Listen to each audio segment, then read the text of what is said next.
The silence on the 42nd floor of the Apex Network headquarters was not peaceful. It was predatory.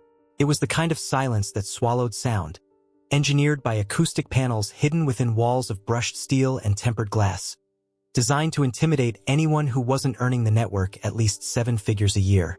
Elias Thorne stood by the floor-to-ceiling window, looking out over the sprawling, smog-choked grid of Los Angeles. From this height, the cars were just blood cells moving through the arteries of a dying beast, and the people were invisible. It was a view that made you feel like a god or perhaps a monster. Elias adjusted his collar, feeling the familiar constriction of his silk tie. For 10 years, he had been the voice of America's next icon. His baritone was the audio signature of the nation's dreams, the sound that bridged the gap between a commercial break and a life-changing moment. But today, looking at his reflection in the glass, the graying temples, the lines etched deep around his eyes, the tailor-made suit that felt more like a costume than clothing, he didn't feel like an icon. He felt like a conspirator. Elias, see, the voice cut through the recycled air like a scalpel. Elias turned. Marcus Vance, the executive producer and the man who effectively held the leash of every aspiring artist in the country, didn't bother to look up from his tablet. He was seated at the head of a table made of black marble, long enough to land a small aircraft on.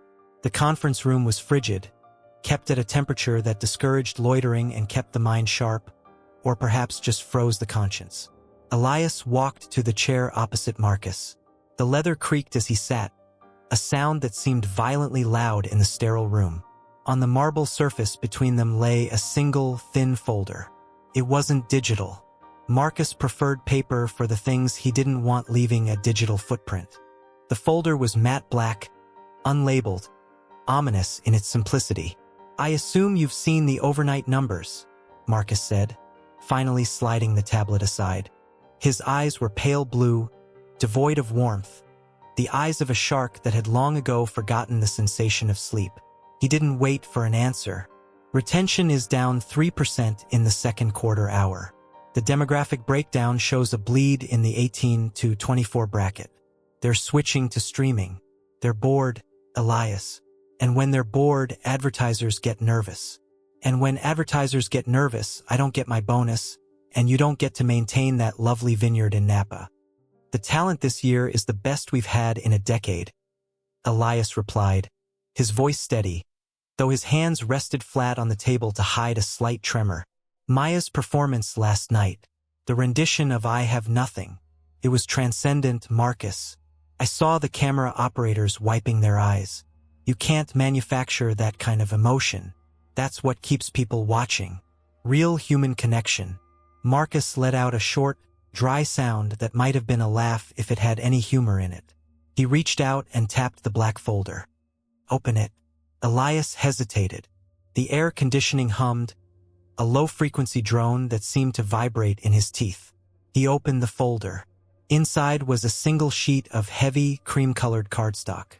It was a printout of a projection model, a series of graphs and heat maps, culminating in 2 photographs. On the left was Chase. 20 years old, jawline sharp enough to cut glass, hair perfectly coiffed, eyes a sparkling, focus-grouped shade of green. Beside his face were keywords generated by AI analysis. Marketable, safe, romance potential, merchandising, pop appeal. On the right was Maya. The photo they had chosen was unflattering, taken during a grueling rehearsal. She looked tired, her hair frizzy, her skin imperfect under the harsh fluorescent lights. Her keywords were devastating in their brevity. Niche, melancholic, low fashion index, high risk. "This is the season finale projection," Marcus said, leaning back, steepling his fingers. "It's simple math, Elias. It's not about art. It's never been about art. It's about the algorithm of fame." "Maya is leading the voting," Elias pushed back, pointing at a small graph in the corner of the page that showed a towering blue bar representing Maya's call-in numbers. "Look at this. She's destroying him. The public loves her because she's real. She's a waitress from the Bronx who sings like Whitney Houston. It's the Cinderella story. That is the product. The public doesn't know what they want until we tell them," Marcus interrupted, his voice dropping an octave, becoming dangerously quiet. Maya is a tragedy porn segment. She's good for the audition rounds. She's good for the sob story montage in episode 4. But a winner? An icon? He sneered, a flicker of genuine disgust crossing his face. She wears thrift store clothes, Elias. She has a gap in her teeth. She refuses to dye her hair lighter. And most importantly, she tests poorly with the luxury brands. The soda company wants a face they can put on a can without making people think about socioeconomic inequality. They want Chase. Elias felt a surge of bile rise in his throat. He looked at Chase's photo. A boy who could barely hold a tune without heavy pitch correction. A boy whose personality had been written by a team of 3 scriptwriters. So what are you saying? You're going to give him a better song? Better lighting? I'm saying the decision has already been made, Marcus said, sliding a second sheet of paper across the marble. It was a script. The header read, Live Finale, Announcement Sequence, Restricted Access. Elias looked down at the text. His eyes scanned the familiar preamble, the building of tension, the scripted pauses, and then the name in bold, capital letters at the bottom. Winner, Chase Sterling. This is fraud, Elias whispered, the words feeling heavy and dangerous on his tongue. If the FCC finds out, if the public finds out. The public believes in the magic of television, Marcus said dismissively, standing up and walking toward the window, turning his back on Elias. They want a fairy tale, but they want the fairy tale to look like a magazine cover. We utilize a weighted voting system, Elias. You know the fine print that scrolls by in 3 seconds at the end of the show? Producers reserve the right to determine the final outcome based on a combination of voting and creative discretion. We are legally untouchable. The vote is a suggestion. I am the decision. She has the voice of a generation. Marcus. Elias's voice cracked, the veneer of the professional broadcaster slipping away to reveal the frustrated artist underneath. You are killing a star before she even has a chance to shine. You're robbing her. You're robbing the audience. Marcus turned around slowly. The sunlight framed him in a halo of blinding white, obscuring his features, making him look like a shadow. I am saving the network, Elias. And I am saving you. Me? Your contract is up for renewal next month, Marcus said, his tone casual, as if discussing the weather. We've been looking at some younger talent, voices that are less textured, more modern. But I have a soft spot for you, Elias. You're the voice of the brand. I want to keep you. I want to give you that raise you asked for. I want to ensure your wife's medical treatments continue to be covered by our platinum insurance plan. The mention of his wife hit Elias like a physical blow. Elena, bedridden for 2 years, her care costing more than what most people earned in a lifetime. Marcus knew. Of course, he knew. He knew every weakness, every leverage point.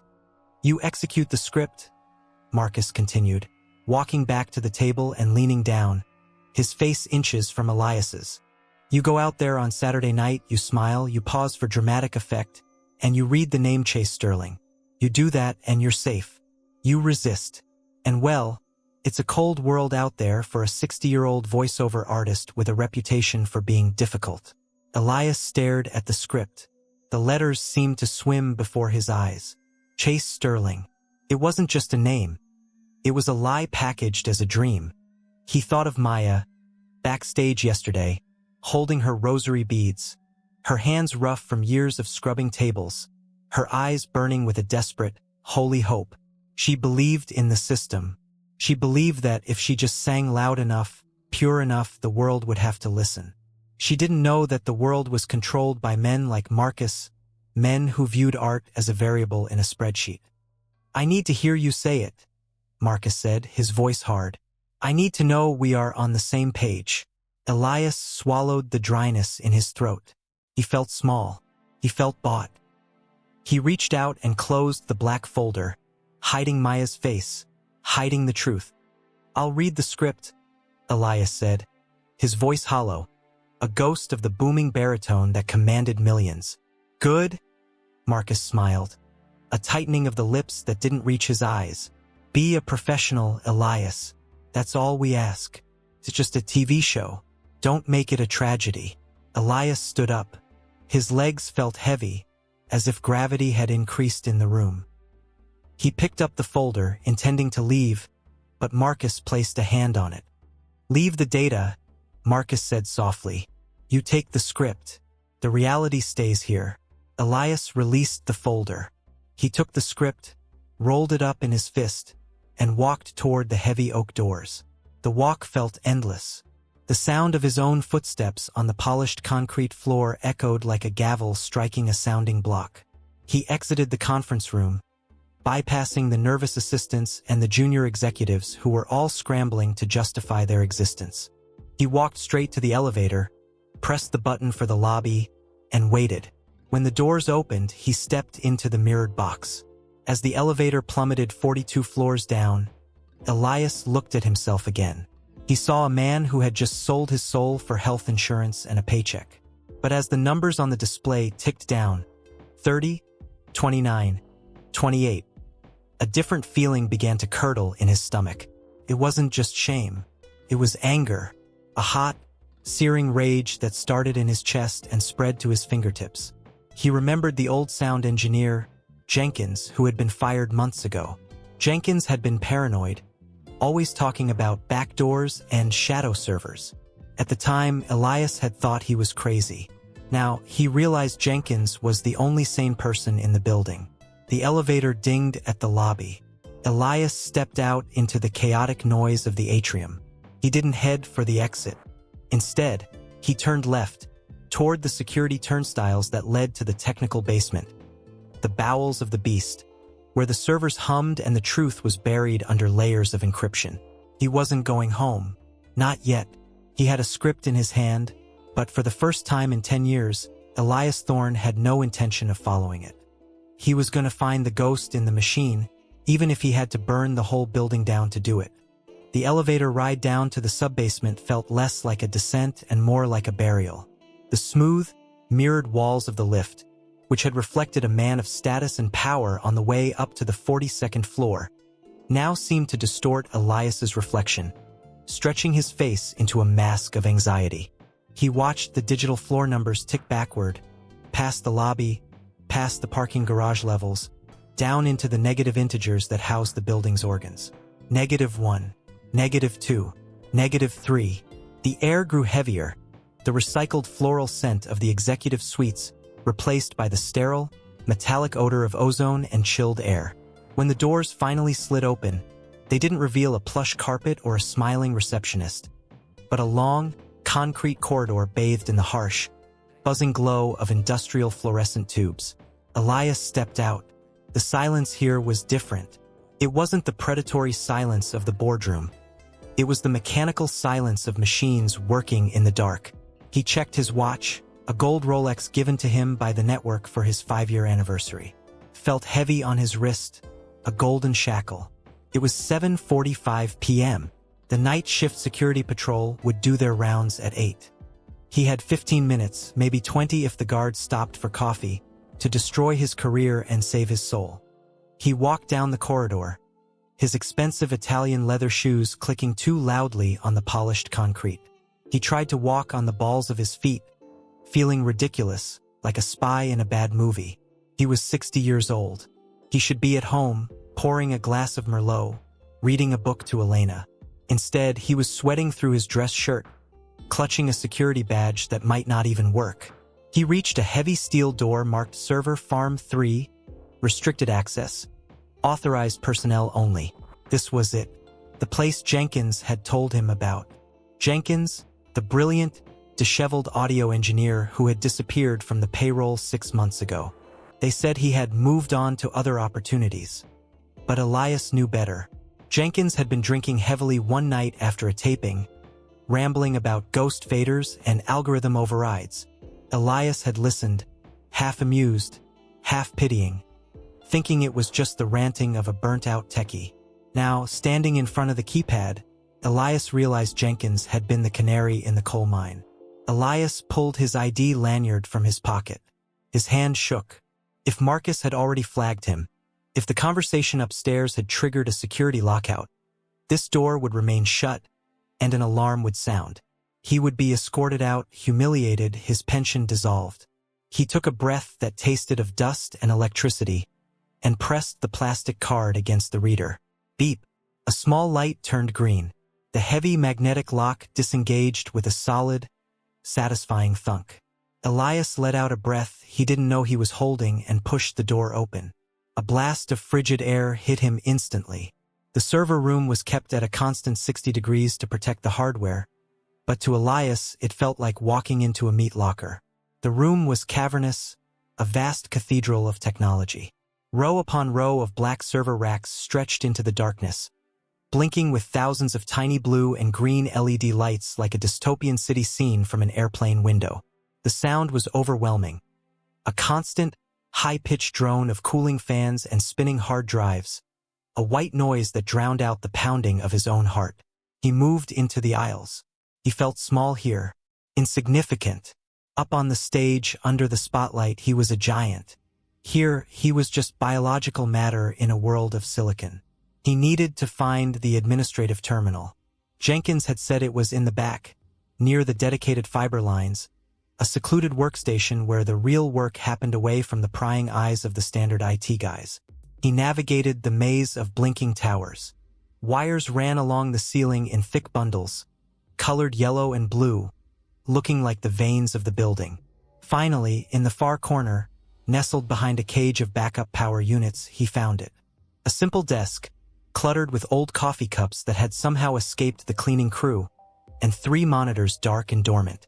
Elias sat in the rolling chair. It squeaked, a sharp sound that cut through the drone of the fans. He winced, looking around wildly, expecting a flashlight beam to cut through the dark. Nothing, just the endless blinking of the servers. He turned his attention to the keyboard. He tapped the spacebar. The screens flickered to life, the Apex Network logo spinning in 3D. Password prompt appeared. Enter credentials. Elias stared at the blinking cursor. This was the wall. He wasn't a hacker. He didn't know code. He was a voice. He knew how to modulate his tone, how to project, how to enunciate. He didn't know how to crack a corporate firewall. He closed his eyes, trying to summon the memory of that night with Jenkins at the bar. What had he said? Jenkins had been complaining about the password policy. They make us change it every 90 days, Elias. It's ridiculous. So I just use the same base and rotate the numbers. But the root is always the same. It's the only thing in this godforsaken industry that's pure. What's that? Elias had asked, swirling his scotch. The frequency, Jenkins had slurred. The perfect frequency. 440 hertz. Standard tuning. A 440. Elias typed. A440. Access denied. Panic flared in his chest. Of course, it wouldn't be that simple. He tried variations. Pitch standard. Sine wave. Jenkins 440. Access denied. 1 attempt remaining. System lockout imminent. Elias pulled his hands back as if the keyboard were red hot. 1 more try. If he failed, the system would lock, and security would be alerted instantly. He forced himself to think. Jenkins loved the history of sound. He hated digital perfection. He loved the grit, the analog warmth. He had a tattoo on his forearm, a waveform. What was it? It wasn't just a frequency. It was a date. The date the first synthesizer was patented? No. He remembered a specific rant. Jenkins screaming about the loudness wars, about how modern music was compressed to death. Dynamic range, Elias. That's where the soul lives. In the quiet parts. Dynamic range. Dynamic range? No, too long. He looked at the sticky note stuck to the bottom of the monitor, barely visible in the gloom. It was faded, just a series of numbers. 1984. The year? Well, no, too cliché for a sound guy. Wait, the synthesizer. The Moog. Jenkins owned a vintage mini Moog. He treated it better than he treated his wife. He called it the Beast. Elias typed, The Beast 1970. Access denied. The screen turned red. System locking. No, Elias whispered. panic rising like bile. Suddenly, the screen blinked. The red faded. A text box appeared. Backdoor protocol initiated. Welcome, admin_ghost. Elias stared. He hadn't unlocked it. The system had unlocked itself. Or rather, Jenkins had left a dead man's switch. A script that recognized a failed attempt from this specific terminal and opened a secondary pathway. Even in his absence, Jenkins was flipping the bird to the corporation. The desktop loaded. It wasn't the standard Windows interface. It was a custom dashboard, black background with neon green text. The header read, Apex Reality Control Suite V4. Elias navigated the menus with trembling fingers. He didn't know exactly what he was looking for, but the folder names were chillingly self-explanatory. Audience suppression algorithms. Judge bias scripts. Sponsormandatet outcomes. He clicked on current season 15. A spreadsheet opened. It was the same one Marcus had shown him upstairs, but more detailed. It showed the real-time voting data from the last episode. Maya Perez. Call-in votes. 4,520,112 SMS votes. 8,900,431 online engagement. Plus 400% above average. Total raw score, 98. Chase Sterling. Call-in votes. 890,200 SMS votes. 1,200,550 online engagement. Neutral/bot driven. Total raw score, 34. The disparity was sickening. Chase wasn't just losing. He was non-existent compared to Maya. But then Elias saw the column marked adjustment variable. Next to Maya's name was a formula, raw*0. They were slashing her votes by 85%. Next to Chase's name, raw*5. 0 plus baseline_boost. Elias clicked on a tab marked qualitative analysis. This was where the cruelty truly lived. It was a collection of emails and memos attached to Maya's file. He opened one from the head of marketing to Marcus. Subject: The Perez problem. Body: Marcus, we cannot have Perez in the final. Her backstory is too depressing.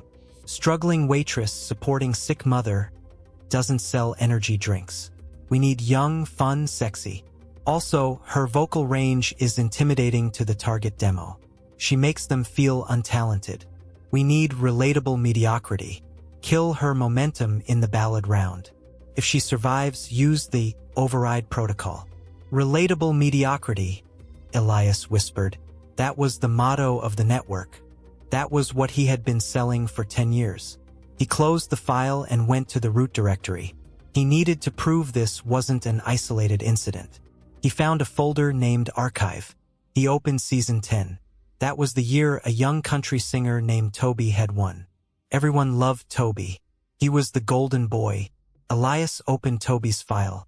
Raw score, 45/100. Winner designation. Assigned PRE season. Toby hadn't won. A girl named Sarah had won the popular vote by a landslide. Elias remembered Sarah. She had faded into obscurity after coming in second. She was working as a backup singer in Vegas now. The network had stolen her life. And then, the darkest folder of all, psychological profiles/vulnerability exploitation. Elias opened it. It was a list of every contestant from the last 5 years. Next to their names were their weaknesses. Alcoholic father trigger during interviews for emotional outburst.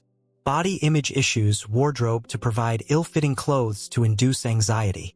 Financial desperation, offer lowball exclusivity contract before finale. It wasn't a game show. It was a torture chamber designed to extract tears and monetize trauma. Elias reached into his pocket and pulled out the encrypted USB drive he used to store his voice demos. He plugged it into the tower. The computer chimed. External storage detected. He selected the entire Apex Reality Control Suite folder. It was massive terabytes of data. Video files, audio logs, spreadsheets, emails. He dragged it to the USB icon. Copying. Time remaining, 12 minutes. 12 minutes. Elias checked his watch. 8:05 p.m. The patrol was late. Or maybe they were already here. He stared at the progress bar. It was a thin green line moving with agonizing slowness. The drone of the servers seemed to get louder, turning into a roar in his ears. He tapped his foot nervously. He looked at the security feed on one of the other monitors. It showed the hallway outside. It was empty, but wait, at the far end of the hallway, the elevator doors were opening. 2 figures stepped out. They wore the dark blue uniforms of Apex Security. They weren't the regular night watchmen. These were the private contractors, the ones who carried sidearms and didn't smile. Elias froze. They were at the end of the corridor, about 50 yards from the server farm door. They stopped to check a keypad. Time remaining, 9 minutes. Come on, Elias hissed at the screen. Faster. On the screen, the security guards were talking. One of them pointed down the hall, directly toward the server room. They began to walk. They weren't rushing. They were methodical, checking every door handle. Elias realized he couldn't just sit there. If they came in, he was trapped. The server room had only one main entrance. Unless, he looked around. The room was huge. There had to be a fire exit. He scanned the distant walls. Far to the left, obscured by a stack of decommissioned hardware, was a faint red glow. Exit. But if he left now, the download would stop. He needed the data. The data was the only weapon he had. Without it, he was just a disgruntled employee with a wild story. With it, he was the executioner of the Apex network. He looked back at the security feed. The guards were closer now. They were checking the door to the maintenance closet. That was only 3 doors away. Time remaining, 6 minutes. Elias made a decision. He couldn't take everything. The video files were too big. They were slowing it down. He canceled the transfer. The bar disappeared. He quickly went into the folder and selected only the spreadsheets, the emails, and the override protocol source code. Text files were small. He dragged them to the drive. Copying. Time remaining, 45 seconds. Yes, Elias breathed. On the monitor, the guards reached the door to server farm 3. Elias stopped breathing. He watched as the guard reached for his belt, pulling out a master keycard. The lock on the door behind Elias clicked. The heavy steel groaning as the magnetic seal broke. Complete. Elias yanked the USB drive out. He dove out of the chair, scrambling on his hands and knees into the dark aisle between 2 towering server racks just as the main door swung open. Drafty in here, a voice echoed. It was deep, bored. Cooling system is always on overdrive, a second voice replied. Check the perimeter. Make sure no maintenance droids got stuck. Elias pressed his back against the warm metal of a server tower. He could hear their footsteps. Clack, clack, clack. They were heavy boots. He was 10 rows back. The chair he had been sitting in was empty, but the monitors. He had forgotten to turn off the monitors. The neon green glow of the Apex reality control suite was illuminating the back corner of the room like a beacon. Hey, the first guard said. There's a terminal active back there. Maintenance. Schedule says nobody is down here tonight. Cover me. The sound of a holster unsnapping. Elias felt a cold sweat trickle down his spine. He clutched the USB drive so hard the edges dug into his palm. He needed to move. If they went to the desk, they would see the login. Admin_ghost. They would check the logs. They would know someone was here. He had to create a distraction. He looked at the server rack next to him. It was a mess of cables. Near the floor, a thick bundle of power cables was plugged into a distribution unit. If he pulled it, it might kill the power to this row. It would cause an alarm, but chaos was better than capture. The footsteps were getting closer. He could see the beam of a flashlight slicing through the darkness, sweeping across the tops of the racks. The beam hit the ceiling, then the floor, inching closer to his hiding spot. Elias reached down. He wrapped his hand around the thick black power cord. Forgive me, Jenkins, he thought. He yanked the cord with all his strength. Spark. A blue arc of electricity snapped in the dark. The entire row of servers next to him died instantly. The fans spun down with a dying whine. What the hell was that? The guard shouted. Power surge. Row 4 is down. Check it out. I see smoke. The guards ran toward the spark, their beams focusing on the fried outlet. Elias used the noise of their shouting and the confusion. He stayed low, crawling in the opposite direction, moving deeper into the shadows toward the red exit sign. His knees scraped against the concrete, ruining his suit trousers, but he didn't care. He reached the fire exit. It was a push-bar door. If he opened it, an alarm would definitely sound. But the alarm was already blaring from the server crash, a high-pitched klaxon that filled the room. Weep, weep, weep. Security breach. Sector 3. The automated voice announced. Elias threw his shoulder against the crash bar. The door flew open, spilling him out into a damp, dimly lit stairwell. He didn't look back.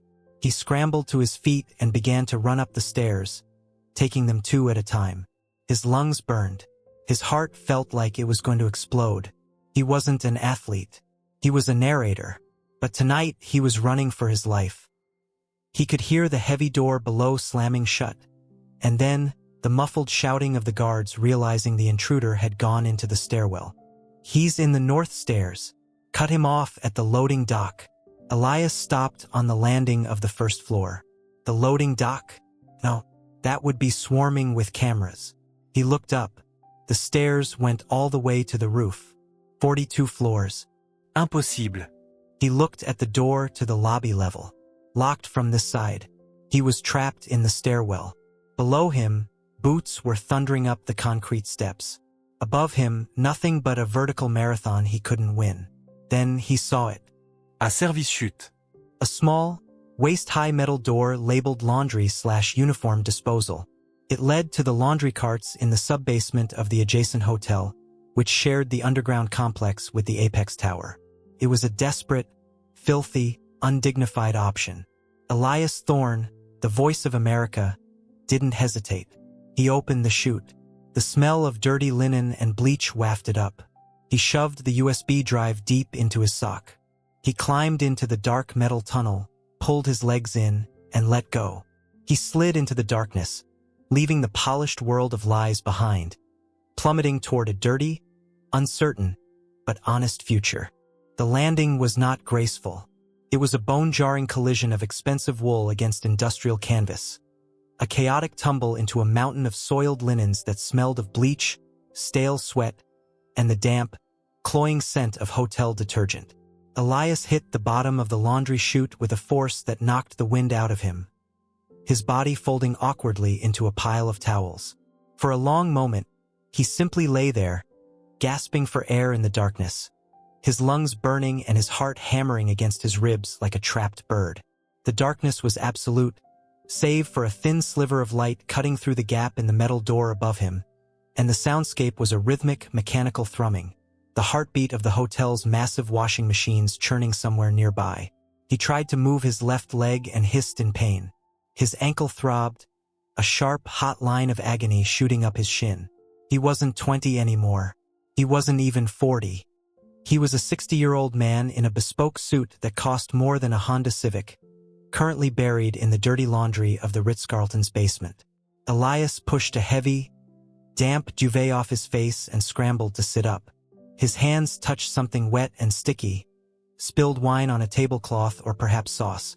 He shuddered. The indignity of it was almost worse than the physical pain. Elias Thorne, the voice of America's next icon, the man who announced dreams, was now effectively garbage. He reached down to his sock. The USB drive.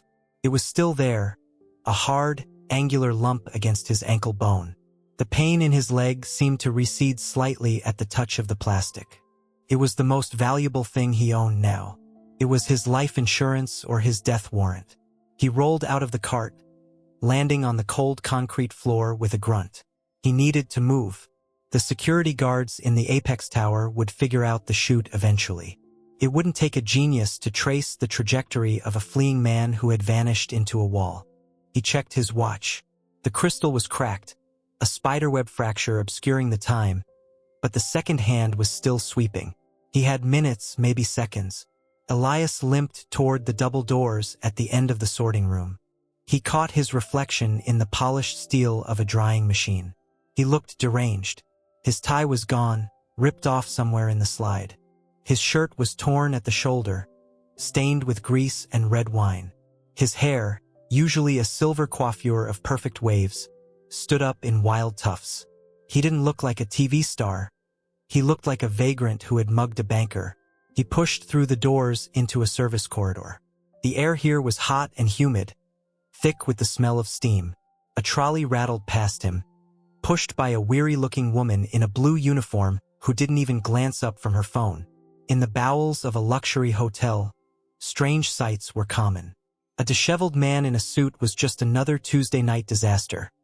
Probably a drunk guest who wandered down the wrong stairwell.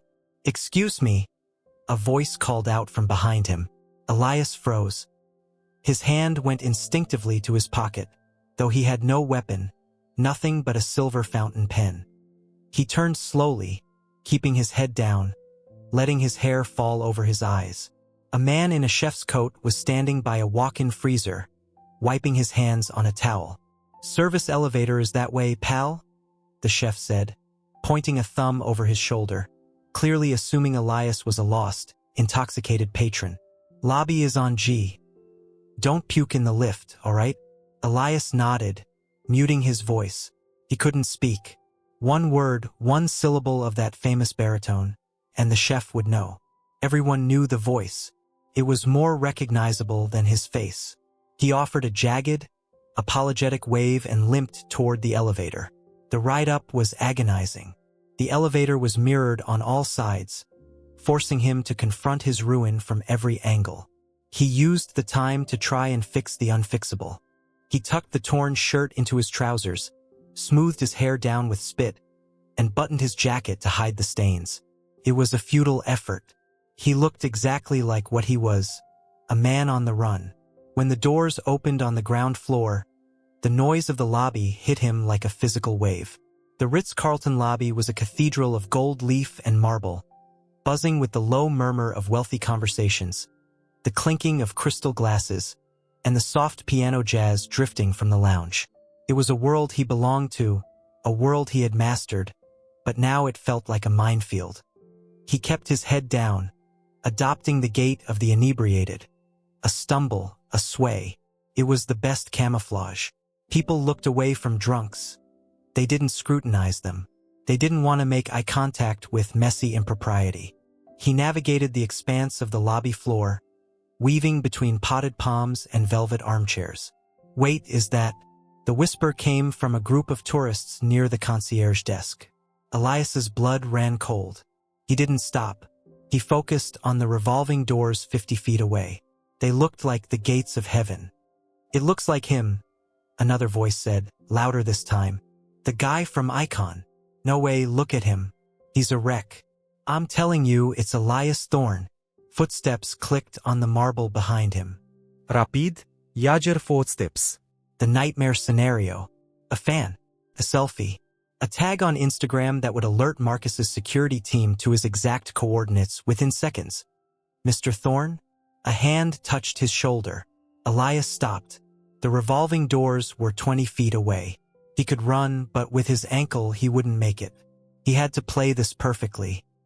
He turned slowly, his face slack, his eyes unfocused, letting his mouth hang open slightly. He looked at the young woman standing there, her phone already raised, camera app open. "Mr. Thorne. Oh my God. I love the show. Can I get a..." Elias let out a loud, wet, guttural belch. It was disgusting. It was vile. And it was decidedly uniconic.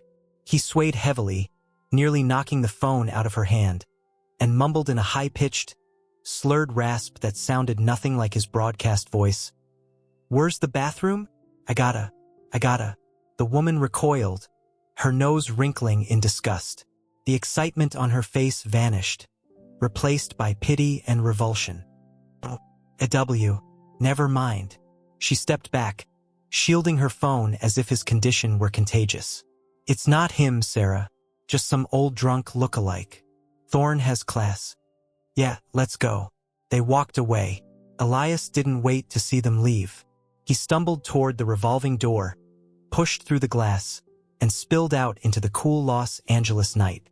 The air outside was crisp, smelling of exhaust fumes and jasmine.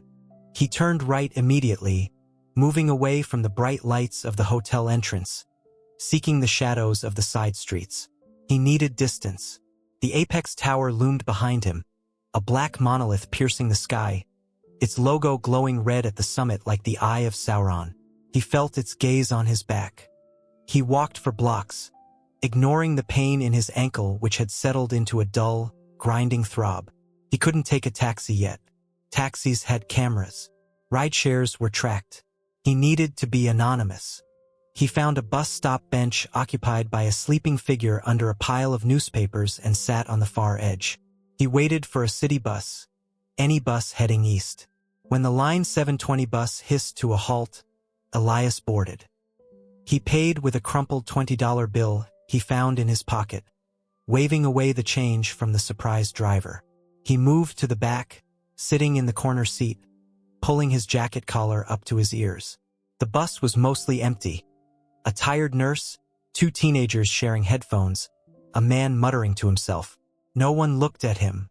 In Los Angeles public transit, anonymity was the only currency that mattered.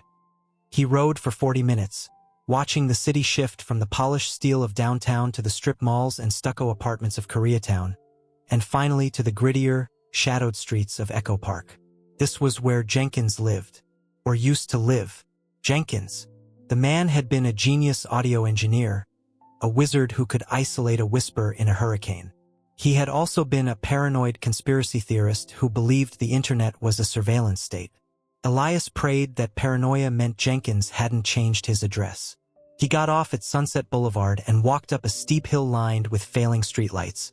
The houses here were old Victorians, subdivided into cheap apartments, peeling paint hidden by the night. He found the address, 1402, a crumbling beige structure with a chain-link fence and a yard full of overgrown succulents. Elias climbed the porch steps. They creaked ominously. He approached the door, his heart rate spiking again. What if Jenkins wasn't home? What if someone else lived here now? What if Jenkins was dead? He didn't knock. Jenkins had told him once, during a drunken rant about the FBI, that he never answered the door. If you want in, Elias, you gotta know the handshake. Digital handshake. Elias looked for the keypad. There wasn't one. Just a doorbell that looked broken. Then he remembered. Jenkins didn't trust digital keypads. He trusted analog redundancy. Elias looked under the porch light. The bulb was out. He unscrewed it. There, taped to the inside of the fixture, was a small silver key. "You magnificent, paranoid bastard," Elias whispered. He unlocked the door and stepped inside. The smell hit him instantly. Ozone, soldering iron smoke, stale pizza, and the distinct musk of overheating electronics. The apartment was dark, illuminated only by the standby lights of a dozen server towers stacked against the walls like fortifications. Wires ran everywhere, taped to the floor, stapled to the ceiling, a chaotic web of connectivity. "Jenkins?" Elias called out softly. Silence.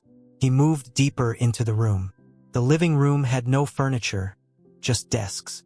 Desks covered in monitors, oscilloscopes, mixing boards, and half-disassembled hard drives. "Don't move," a voice said from the shadows of the kitchen. Elias froze. He heard the distinct click-clack of a shotgun racking a shell.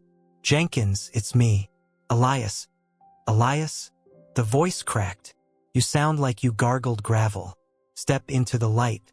Slowly, Elias stepped into the glow of a blinking server rack. A figure emerged from the kitchen. A man in his 30s, wearing flannel pajama pants and a t-shirt that said, "I paused my game to be here." He was holding a Mossberg 500 shotgun, but the barrel was lowered as soon as he saw Elias's face. "Jesus Christ," Jenkins breathed, flipping the safety on. "You look like you went 12 rounds with a garbage truck." "Laundry chute," Elias said, leaning against a stack of equipment, his leg finally giving out. He slid down to the floor. "I need help, Jenkins. I did it. I pulled the plug." Jenkins' eyes widened. He scrambled over, dropping the gun on a pile of cables and helping Elias sit up. "You didn't.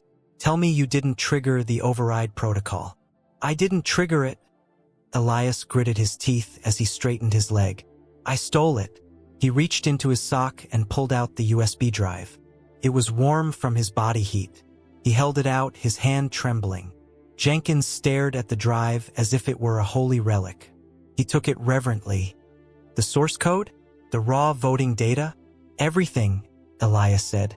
Emails, bias algorithms, the psychological profiles. 10 years of fraud, Jenkins. It's all there. Jenkins looked from the drive to Elias, a slow, terrified grin spreading across his face. Do you have any idea what you've done, old man? You didn't just steal data. You stole the crown jewels. They won't just sue you. They'll send cleaners. They'll scrub you. I know, Elias said, closing his eyes. That's why I came here. You're the only one crazy enough to know how to decrypt it without alerting the NSA. Jenkins laughed, a manic, high-pitched sound. Crazy? I'm not crazy. I'm prepared. He stood up and ran to his main workstation, a fortress of 6 monitors. Get up, Elias. Grab that bottle of whiskey from the shelf. We have a long night ahead of us. We need to air-gap this system, clone the drive, and set up a dead man's switch before Marcus Vance traces your phone to my cell tower. My phone is off, Elias said. Battery out? No. Then it's not off, Jenkins snapped. He grabbed a foil-lined bag of potato chips, dumped the chips on the floor, and held out the bag. Put the phone in the bag. Faraday cage. Crude, but effective. Elias dropped his phone into the greasy bag. Jenkins crumpled it shut and tossed it into a microwave. Don't turn it on, obviously. He sat in his chair, spinning it around to face the screens. He plugged the USB drive into a port that looked homemade, a mass of exposed wires and circuit boards. Okay, Jenkins whispered, his fingers hovering over the keyboard. Let's see what the monster looks like without its makeup. He hit enter. The screens flooded with code. Waterfalls of green and white text scrolling faster than the eye could follow. Then windows began to pop open. Video files. Audio recordings. Spreadsheets. Jenkins clicked on a video file marked season _12 confessional outtakes _leverage. On the screen, a young woman, the runner-up from 3 years ago, was sitting in the confessional booth, sobbing. A producer's voice could be heard off camera. Look, honey, we know about the abortion. We have the medical records. You either sign the NDA and throw the final round, or TMZ gets the file tomorrow morning. Your choice. The room went deadly silent. The only sound was the hum of the servers and the distant wail of a police siren. Elias stared at the screen, bile rising in his throat. He had known it was bad. He hadn't known it was evil. He had shaken hands with that producer. He had attended that woman's wedding. God, Elias whispered. We have to upload this. All of it. Tonight. No, Jenkins said, his face pale in the monitor glow. He pointed to a subdirectory labeled Project Echo Chamber. Uploading it isn't enough. They'll scrub it from the internet in 10 minutes. DMCA takedowns, algorithm suppression, bot swarms burying the truth. They own the pipes, Elias. Then what do we do? Jenkins turned to look at him, his eyes hard. We don't use the internet. We use the broadcast. We hijack the signal. Hijack the signal? Elias asked. You mean pirate radio? I mean television, Jenkins said, pointing to a dusty piece of equipment in the corner. A high-frequency transmitter that looked like it belonged on a battleship. Tomorrow night is the Icon Retrospective Special. Live broadcast. Simulcast on every major network affiliate. If we can patch into the uplink from the local repeater, we can override the feed. That's impossible, Elias said. The encryption alone is standard AES 256, Jenkins finished, which I have the keys for, thanks to this little drive you brought me. He tapped the USB. You gave me the keys to the castle, Elias.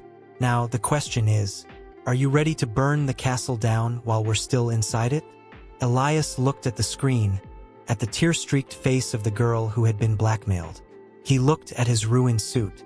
He thought of Maya, standing on that stage, waiting for a verdict that was already written. He reached for the bottle of whiskey, uncorked it, and took a long, burning pull. He wiped his mouth with the back of his hand and looked at Jenkins. "Light the match," Elias said. The transition from the claustrophobic, wire-strewn haven of Jenkins's apartment to the sprawling, indifferent darkness of Los Angeles felt like stepping out of a submarine and onto the surface of an alien planet. The air outside was thick with the Santa Ana winds, a dry, static-charged heat that whipped the palm trees into a frenzy and carried the scent of dust and distant wildfires. It was the kind of weather that made the city feel on edge, a precursor to earthquakes or riots. Elias Thorne stood by the trunk of Jenkins's car, a rusted, pale yellow 1980s station wagon that looked like it had survived a demolition derby, and adjusted the collar of a stolen mechanic's jumpsuit. Jenkins had insisted he ditch the ruined suit. "You look like a banker who got mugged," the engineer had said. "We need to look like invisible labor. Nobody looks twice at a guy in a jumpsuit carrying a toolbox." So, the voice of the nation was now dressed in grease-stained navy blue cotton, with the name Randy embroidered on the chest patch. They were loading the payload, as Jenkins called it. It was a terrifying amalgamation of technology. A high-gain microwave transmitter scavenged from a surplus military auction, bolted onto a directional antenna that looked like a skeletal umbrella, all powered by 3 heavy-duty marine batteries wired in parallel. It was ugly, heavy, and volatile. It was the only thing that could punch through the encrypted signal of the Apex network's primary repeater. Jenkins slammed the trunk shut, the sound echoing loudly in the empty street. He looked manic, his eyes wide and bloodshot behind his glasses, vibrating with a mixture of caffeine and terror. "Okay, Randy," Jenkins whispered, a nervous grin twitching at the corner of his mouth. "The target is the Mount Lee communication array, specifically the maintenance junction box directly behind the Hollywood sign. It's the highest point with a direct line of sight to the studio transmitter in Burbank and the master downlink in Culver City. If we hook into the junction there, we become the bridge. We override the handshake signal."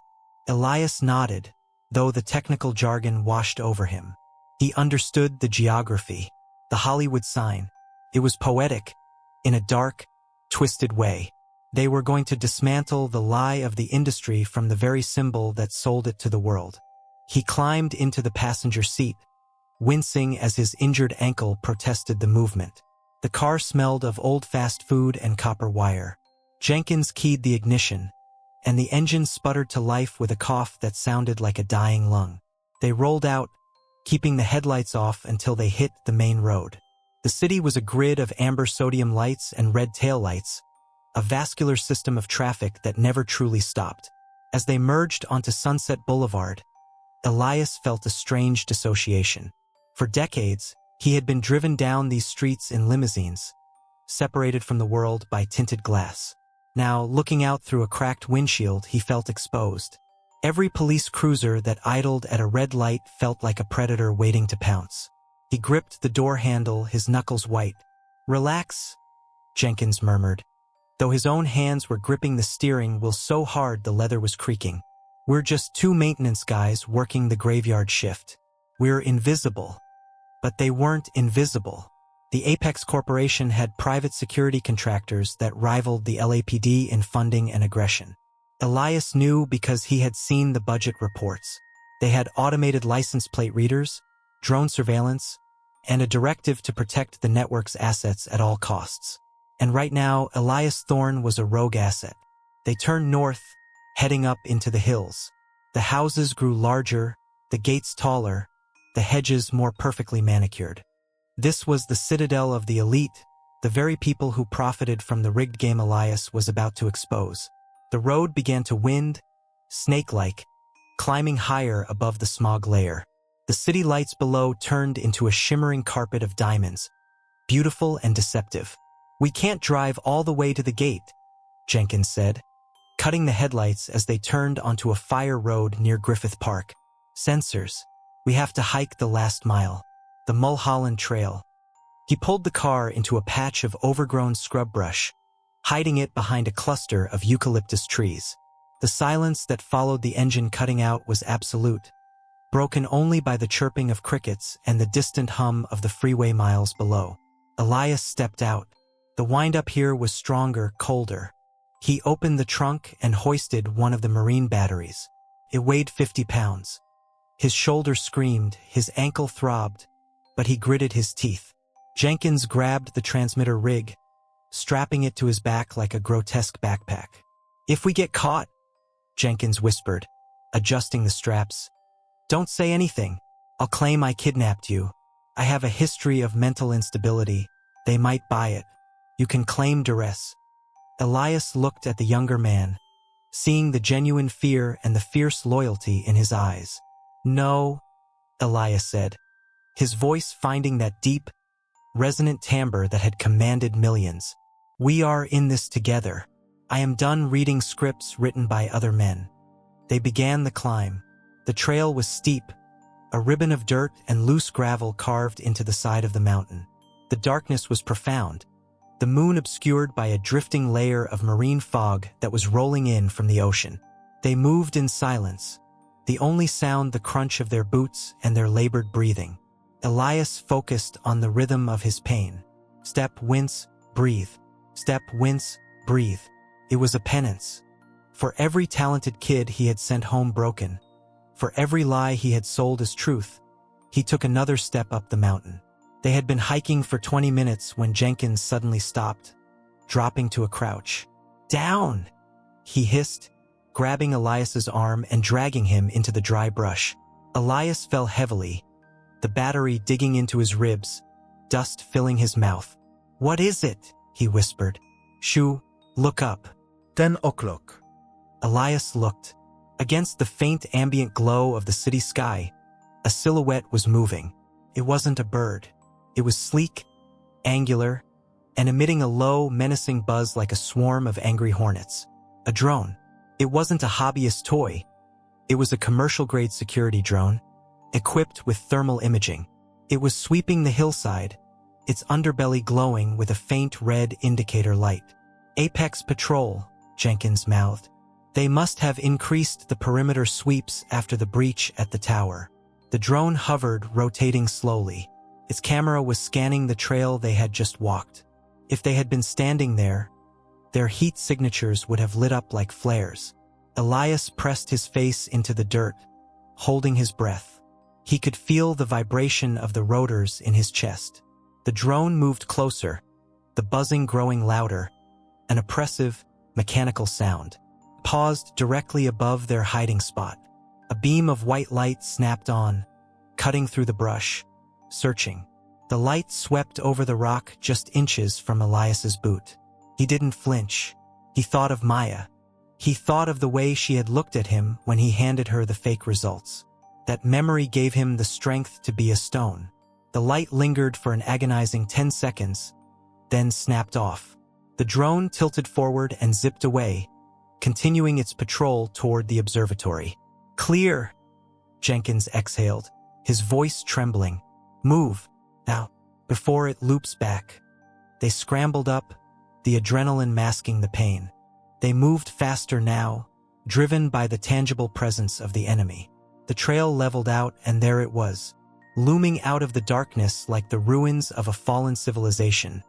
The Hollywood sign, the massive white letters, 45 feet tall, stood behind a formidable chain-link fence topped with razor wire. They were close enough to hear the wind whistling through the steel supports.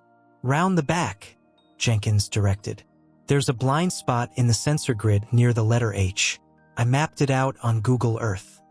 They skirted the perimeter, sliding down a steep embankment of loose shale.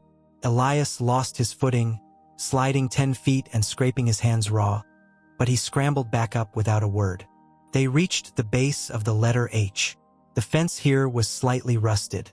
Jenkins pulled a pair of heavy bolt cutters from his belt. Snap, snap, snap. The sound was dangerously loud in the quiet night. He peeled back the metal mesh, creating a hole just big enough for a man to squeeze through. "Ladies first," Jenkins quipped nervously. Elias shimmied through the jagged opening, tearing the jumpsuit on a piece of wire. He pulled the heavy battery through after him. Jenkins followed, dragging the transmitter. They were inside. They were standing in the shadow of the most famous landmark in the world, and it looked nothing like the postcards. Up close, the sign was industrial, ugly, peeling paint and corrugated steel held up by girders. It was a facade, just like the show, just like Elias. The junction box is on the catwalk, halfway up the H, Jenkins said, pointing to a narrow maintenance ladder welded to the back of the letter. We have to climb.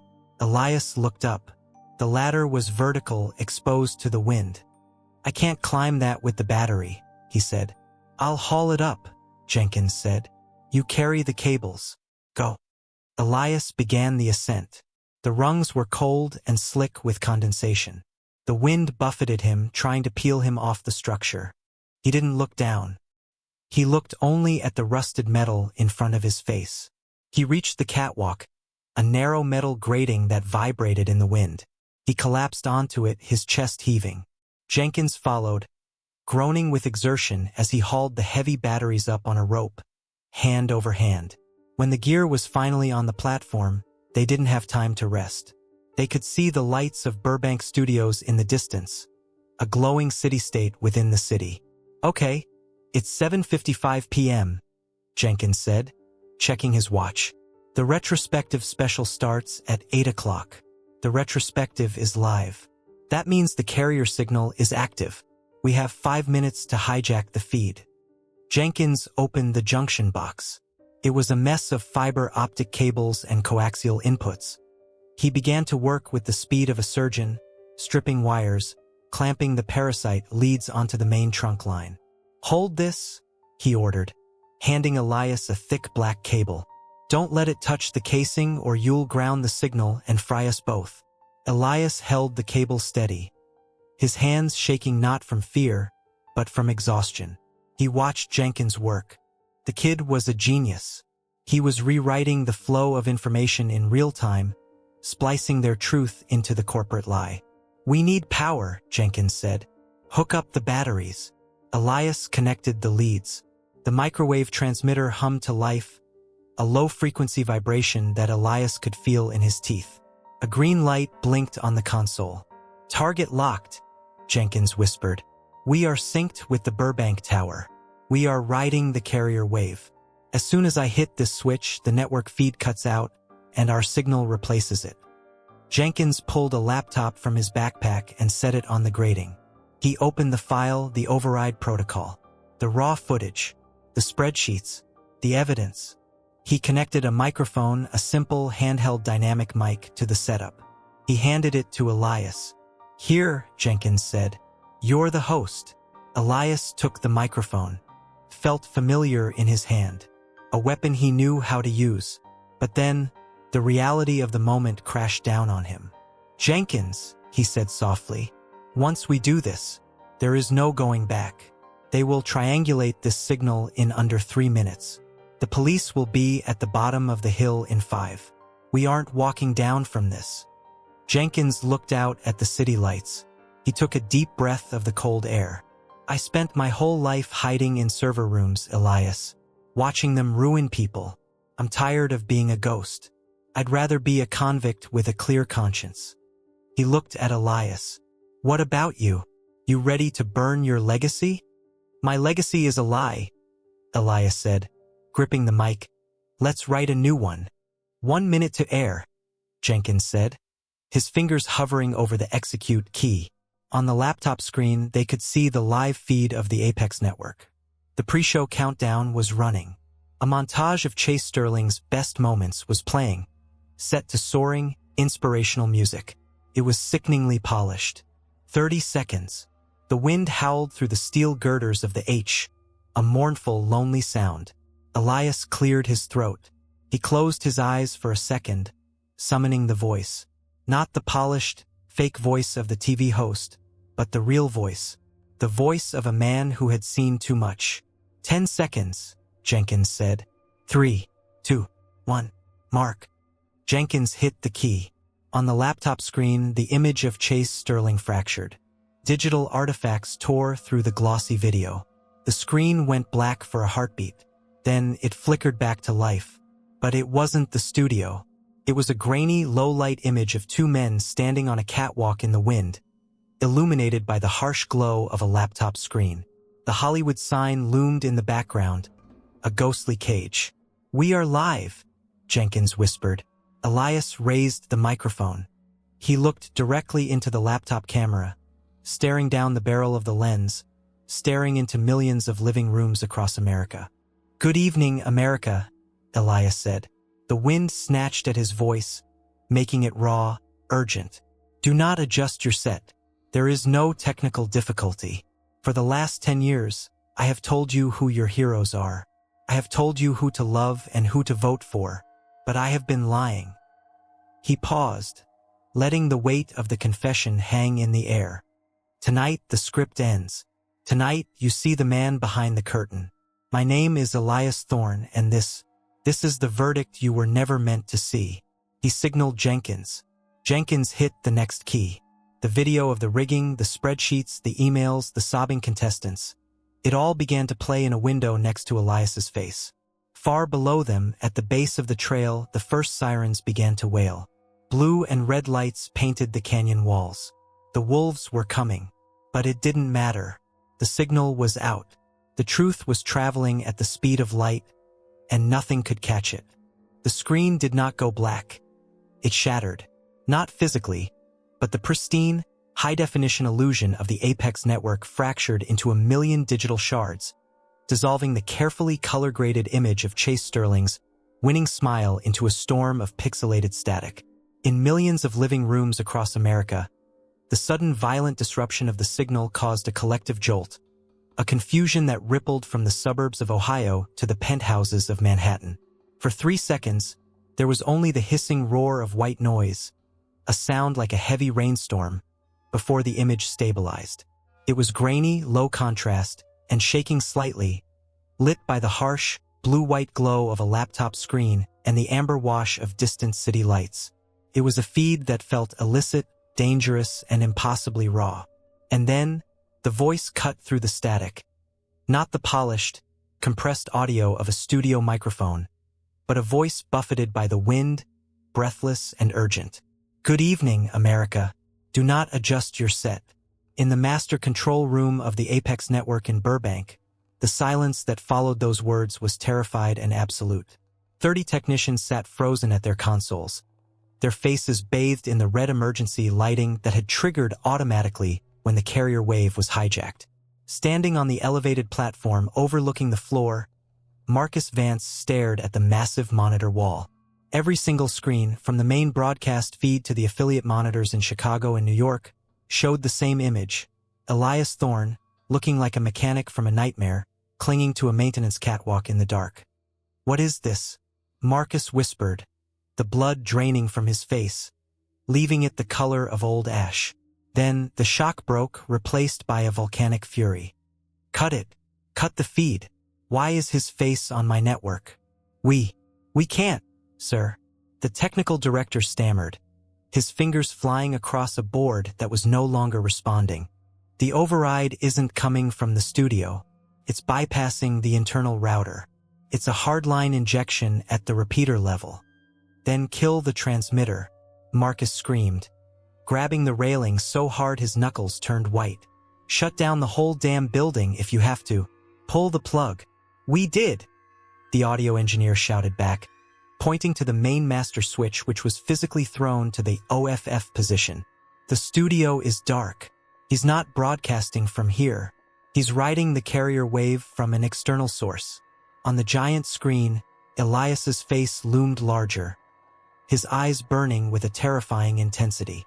"Tonight, the script ends," Elias said, his voice echoing in the paralyzed control room. "Tonight, you see the man behind the curtain." Marcus watched in horror as a picture-in-picture window opened next to Elias. It was a spreadsheet.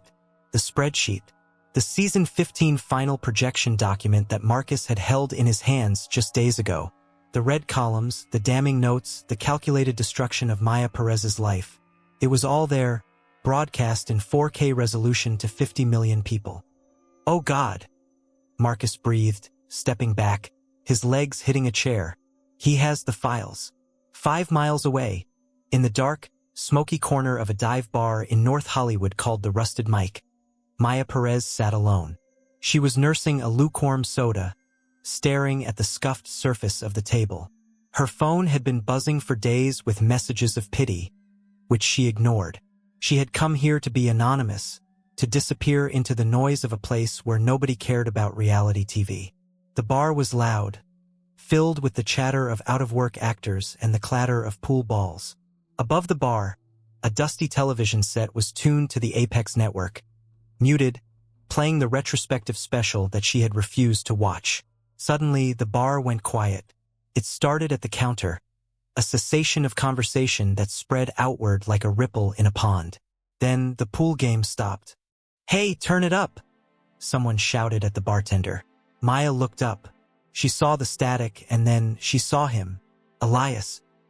He looked wild, his hair blown by the wind, a bruise blooming on his cheek. But it was his eyes that locked her in place. The bartender grabbed the remote and cranked the volume. Elias's voice filled the room, competing with the hum of the refrigerator. Maya Perez did not lose. She was deleted. Maya's breath caught in her throat. She stood up, her chair scraping loudly against the floor, but nobody noticed. Everyone was staring at the TV. On the screen, the spreadsheet appeared. Maya saw her name. She saw the number 98. She saw the note. Unmarketable/poverty aesthetic/override protocol engaged. Tears, hot and fast, spilled from her eyes. She put a hand over her mouth to stifle a sob. It wasn't just sadness. It was a vindication so powerful it felt like a physical blow. She hadn't failed. She hadn't been unworthy. She had been too good for a rigged game. A hand landed on her shoulder. It was a biker who had been sitting at the next table, a man with a beard like a wire brush. He pointed at the screen, then at her. "That's you, isn't it?" he grunted. Maya nodded, unable to speak. The biker stood up and raised his beer bottle. "Hey!" he bellowed to the silent room. "The real winner is right here." The bar erupted. People she didn't know, people who looked tired and beaten down by their own lives, turned to her. They clapped. They cheered. It wasn't the polite applause of a studio audience. It was the raw, angry, joyous noise of people who had just watched a giant get punched in the teeth. Maya stood in the center of it, watching Elias on the screen, whispering a thank you to the man on the mountain. High above the city, the wind was a living thing, tearing at the loose fabric of Elias's jumpsuit and whistling through the steel skeleton of the Hollywood sign. The cold was biting, numbing his fingers as he gripped the microphone, but his blood was running hot with adrenaline. "This is the email sent on October 14th, Elias narrated, his voice steady despite the chaos of the elements. Jenkins tapped a key, and a new document appeared on the broadcast feed. From the head of marketing to executive producer Marcus Vance. Subject, the Perez problem. Elias leaned into the camera. "I'm gonna read it to you. We cannot have a winner who shops at Goodwill. Her demographic is non-monetizable. Trigger the emotional instability clause. Break her." Beside him, Jenkins was huddled over the laptop, his face illuminated by the scrolling code. "Elias," Jenkins hissed, not looking up. "We have company." Elias looked down. At the base of the trail, the darkness was being pierced by headlights, dozens of them. Red and blue strobes painted the canyon walls, a kaleidoscopic seizure of light. The wail of sirens drifted up, a mournful, rising chorus that grew louder with every second. "Keep reading," Jenkins ordered, his fingers flying across the keyboard. "The upload is at 60%. We need to keep the signal alive until the seed is planted on enough servers to be unkillable." "They are coming," Elias said to the camera, acknowledging the sirens for the audience. "You can hear them. The police are coming to arrest me for stealing this data. But ask yourselves, why are they running so fast to protect a lie?" Suddenly, the air pressure changed. A rhythmic thump-thump-thump vibrated in Elias's chest. He looked up. A police helicopter crested the ridge of Mount Lee, its searchlight blindingly bright, turning the night into a harsh, artificial noon. The downdraft hit them like a physical hammer, threatening to blow the laptop off the metal grating. "This is the LAPD." A voice boomed from the sky, amplified by a loudspeaker that shook the very letters of the sign. You are trespassing in a restricted zone. Surrender immediately. Jenkins screamed over the roar of the rotors, shielding the laptop screen from the dust swirling around them. 70%. Don't stop, Elias. Give them the audio logs. The confessionals. Elias turned his back to the blinding searchlight, hunching over the microphone. They want silence. He shouted into the mic, his voice cracking with exertion. But we are going to give you the sound of the machine breaking. He nodded to Jenkins. Jenkins hit play. The audio file played over the broadcast. It was the voice of a famous judge, a pop star beloved by millions for her kindness. God, is she crying again? Can we get makeup in here? She looks like a raccoon. Tell her if she doesn't stop crying, we cut her segment. I have a dinner reservation at Nobu in 20 minutes. The contrast between the star's public persona and the cruel, bored voice on the tape was devastating. In Times Square, New York, the massive digital billboards that usually played advertisements for soft drinks and fashion brands had been synced to the national broadcast feed. The giant curved screen above the steps showed Elias Thorne, looking tiny and defiant against the backdrop of the LAPD searchlight. The crossroads of the world had ground to a halt. The tourists had stopped taking selfies. The costumed characters had taken off their masks. Traffic was stopped, cab drivers leaning out of their windows, eyes glued to the screens.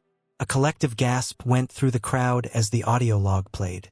The illusion of the celebrity world was dissolving in real time. A young man in a hoodie held up his phone, live streaming the screen to TikTok. Are you seeing this? He shouted to his followers. They rigged it all. Everything. Social media was melting down. The hashtag the verdict was trending #1 globally within 4 minutes, displacing the Super Bowl and the royal wedding. Memes of Marcus Vance's emails were being generated faster than the network's lawyers could issue takedown notices. The Apex network's stock price, which had been trading in after-hours markets, began to freefall, billions of dollars of market cap evaporating in the span of a monologue. It wasn't just a scandal. It was a cultural riot. People were posting photos of themselves deleting the Apex streaming app. Advertisers were issuing frantic press releases distancing themselves from the show. The court of public opinion had convened, and the verdict was unanimous. Back on the tower, the situation was becoming critical. The helicopter was hovering dangerously close, the downdraft making it hard to breathe. Below them, Elias could hear the clang of metal. The SWAT team had breached the fence. Move! Move! Move! The shouts of the tactical team echoed up the ladder. Go to the structure. Secure the suspects. Elias. Jenkins yelled, his glasses slipping down his nose. 85%. We need 1 more minute. Just 1 more minute. Elias looked at the trapdoor in the grating. They were coming up. He saw the black helmets, the tactical vests, the assault rifles slung across chests. He felt a surge of fear, primal and sharp, but he swallowed it. He looked at the camera. He had 1 card left to play. They are cutting the fence, Elias said, his voice dropping to a calm, intimate register that defied the chaos around him. They are coming up the ladder. But before they take this microphone, I have one last thing to show you. The winner's contract. Jenkins cued the document. It appeared on screen. Clause 14, Section B. Elias read, the winner agrees to cede 50% of all future earnings, including touring, merchandise, and image rights, to Apex Media for a period of 10 years. The winner agrees that Apex Media retains creative control over all personal relationships and public statements. Elias looked into the lens, his eyes watering from the dust and the wind. It's not a prize. It's indentured servitude. Chase Sterling didn't win a career. He won a cage. The first SWAT officer crested the ladder, his weapon raised. Police! Hands! Show me your hands. Elias didn't raise his hands. He gripped the microphone tighter. Jenkins? He asked calmly. 98. 99. Jenkins screamed, slamming his finger onto the enter key one last time. Done. Seating complete. The laptop screen flashed green. Upload successful. Torrent active. Peers connected. 10,402. The data was no longer on a drive. It was everywhere. It was on 10,000 computers in Korea, Brazil, Germany, and Canada. It was decentralized, encrypted, and immortal. You could arrest the men, but you couldn't arrest the signal. Hands up, now, or we will fire. The officer shouted, advancing on the catwalk, the laser sight of his rifle dancing on Elias's chest. Elias looked at the officer. He looked young, terrified beneath his tactical gear. Elias smiled. Assad, very smile. It's okay, son, Elias said, his voice still broadcasting to the world. We're done. He looked into the camera one last time. My name is Elias Thorne. I was the voice of America's next icon. But from now on, the voice belongs to you. He dropped the microphone. It hit the metal grating with a loud thud that echoed through the broadcast. The SWAT team surged forward. Jenkins was tackled first, pinned against the railing, laughing manically as they cuffed him. You can't stop it. It's in the cloud. It's in the cloud. Elias didn't resist. He felt the heavy hands of the officers grab his shoulders, forcing him to his knees.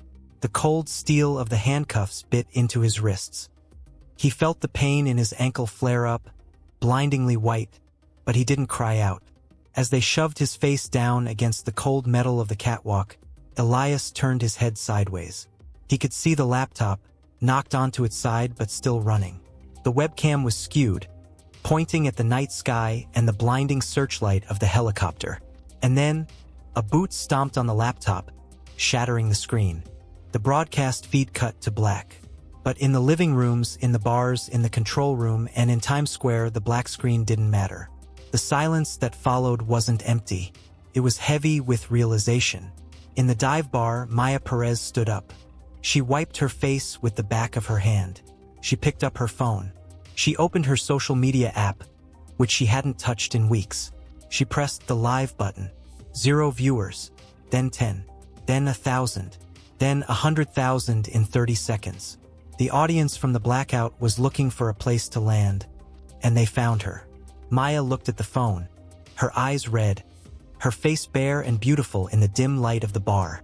My name is Maya Perez, she said, her voice shaking but gaining strength with every syllable. And I have a song I want to sing, the real version. She closed her eyes and took a breath.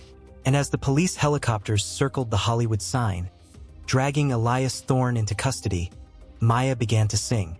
3 months in a federal detention center does something to a man's perception of time. In the soundproof glass booth of the Apex network, time had been measured in seconds, 30 seconds to commercial, 10 seconds to air, 5 seconds to the verdict. It was a commodity sliced and sold to the highest bidder. But in the Metropolitan Detention Center of Los Angeles, time was not a commodity. It was a heavy, suffocating blanket. It was measured in the rhythmic clanging of automated gates, the shuffling of rubber-soled shoes on concrete, and the shifting angles of the single, narrow bar of sunlight that managed to pierce the high window of cell block D. Elias Thorne sat on the edge of his bunk, his hands clasped together. They were rougher now, no longer manicured for the close-up cameras. He wore an orange jumpsuit with the stencil US DOJ on the back, a stark contrast to the Italian silk that had been his armor for decades. He looked older. The silver hair, once perfectly coiffed, was cut short and functional. The stage makeup was gone, revealing the deep lines of a man who had lived 60 years in a high-pressure pressure cooker. But his eyes were different. The frantic, haunted look that had plagued him during the final season of America's Next Icon was gone, replaced by a strange, quiet clarity. He was a prisoner, facing charges of federal hacking, grand larceny, and telecommunications fraud. Yet he had never felt less trapped. Hey, voice! A whisper came from the cell next door. It was Jenkins. The young engineer had adapted to prison life with a terrifying speed. He had already bartered his way into extra commissary privileges by fixing the night shift guard's broken PlayStation and explaining the nuances of cryptocurrency to the warden. You awake? Lawyers here. I saw the suit walking down the hall. Looks expensive. Maybe good news. Elias smiled faintly. There is no good news, Jenkins. Just legal news. Don't be a downer, Jenkins replied, his voice echoing off the cinder blocks. Did you hear the radio in the mess hall this morning? They played it again. The song. It's been #1 for 12 weeks, Elias. 12 weeks. Longer than any winter Apex ever manufactured. Elias stood up and walked to the small steel sink to splash cold water on his face. He didn't need to ask which song. He could hear it in his head, playing on a loop. It was the song Maya had sung in the dive bar the night they were arrested. The song that had been recorded on 1,000 cell phones and uploaded to the decentralized network Jenkins had created. It was an anthem now, a hymn for the discarded. A heavy buzz sounded, and the cell door slid open. "Thorne, legal visit. Move it," the guard grunted, but there was no malice in the guard's voice. In fact, as Elias stepped out and turned to be cuffed, the guard, a burly man named Mendez who usually communicated in barks, checked the cuffs to make sure they weren't too tight. "Watch your step, Mr. Thorne," Mendez muttered. "Big day out there." Elias was led down the long, sterile corridors to the visitation room. He sat behind the plexiglass divider, picking up the black phone receiver. On the other side sat his attorney, Sarah Vance, no relation to Marcus, a irony that she enjoyed pointing out. She looked exhausted but exhilarated, surrounded by stacks of files that seemed to be reproducing asexually. "How are we looking, Sarah?" Elias asked, his voice calm, the famous baritone now soft and intimate. "This chaos, Elias. Beautiful, litigious chaos," Sarah said, pushing a file against the glass. "The Department of Justice is offering a plea deal. 5 years. Minimum security. Eligible for parole in 2. 5 years. Elias repeated. It sounded like a lifetime. At his age, it might be. "It's a miracle offer," Sarah insisted. "Given the scale of the data breach, they wanted to bury you for 20, but they can't. The public pressure is unprecedented, and the mitigating factors are piling up. The investigation into Apex has turned up everything you said it would, and worse. Racketeering, blackmail, tax evasion. The FBI raided Marcus Vance's estate yesterday." Elias felt a flicker of satisfaction, cold and hard. "Did they find him?" "They found him hiding in a panic room behind his wine cellar," Sarah said with a grim smile. "He's been denied bail. He's looking at 30 years, Elias. The network has filed for Chapter 11 bankruptcy. The stock is delisted. America's next icon is dead. You killed the beast." Elias looked at his reflection in the plexiglass, superimposed over his lawyer's face. He had won. He had destroyed the machine that had consumed so many souls, including his own. But the victory felt abstract here in this gray room. "And Maya?" Elias asked. "Is she okay?" Sarah's expression softened. She reached into her briefcase and pulled out a photograph. She held it up to the glass. It was a picture of a concert stadium, packed to the rafters, a sea of lights. In the center, on a simple stage, stood Maya. She wasn't wearing sequins or feathers. She was wearing jeans and a t-shirt, holding an acoustic guitar. "She refused to sign with any major label," Sarah said. "She started her own independent collective, The Unscripted. It's huge, Elias. She's touring, and she's paying for your defense fund. Every dime of this legal battle, she's covering it." Elias touched the glass, tracing the outline of the girl in the photo. "She doesn't owe me anything. I was part of the system that hurt her." "She disagrees," Sarah said. "Today is the preliminary sentencing hearing.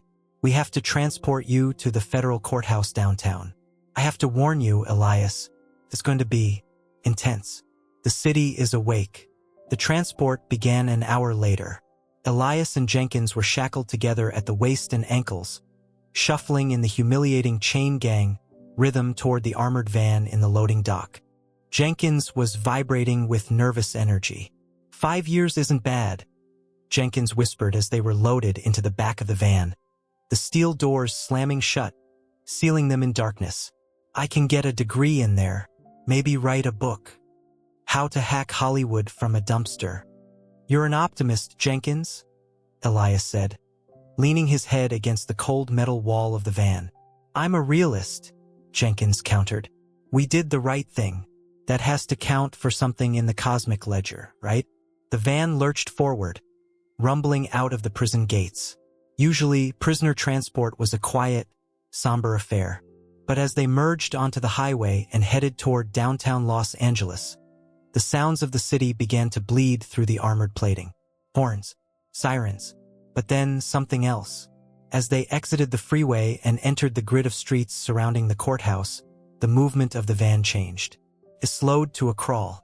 Then it stopped. "Why are we stopping?" Jenkins asked, straining against his chains. "Traffic?" "No," Elias said. He was listening. He possessed an ear trained by 30 years of audio production. He knew the sound of traffic. This wasn't traffic. This was a low, resonant hum, a vibration that seemed to come from the ground itself. It was the sound of voices, thousands of them. "Driver, what's the holdup?" The guard in the front cabin shouted through the mesh divider. "I can't move!" The driver yelled back, sounding panicked. "They're everywhere. The streets are completely blocked. I've never seen anything like it. It's not a riot. They're just standing there." Elias shifted, trying to look through the tiny, reinforced porthole on the back door. Through the thick, scratched glass and the wire mesh, he saw a slice of the world outside. It was a sea of humanity. The streets of downtown Los Angeles, usually gray and indifferent, were alive with color. People were shoulder to shoulder, filling the sidewalks, the roads, climbing onto bus stops and hanging from lampposts. They held signs. "We are the verdict. Free the voice. Truth over fame." "My God!" Jenkins breathed, leaning over Elias's shoulder to look. "Is that for us?" The crowd parted slowly as the van inched forward, guided by police motorcycles with sirens blaring. But the people didn't scream or throw things. They were singing.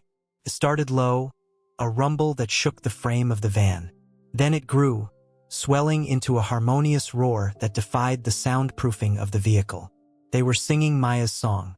"You can burn the script, you can break the stage, but you can't lock the truth in a gilded cage." The melody washed over Elias, a physical force. He closed his eyes. For years he had heard applause, but applause was transactional. It was the payment for a performance. This was different. This was connection. The van finally ground to a halt at the rear entrance of the courthouse. The back doors swung open, blinding Elias with the sudden influx of daylight. A team of U.S. Marshals stood there, looking tense, hands on their weapons. "Let's go. Move. Keep your heads down," the lead marshal shouted.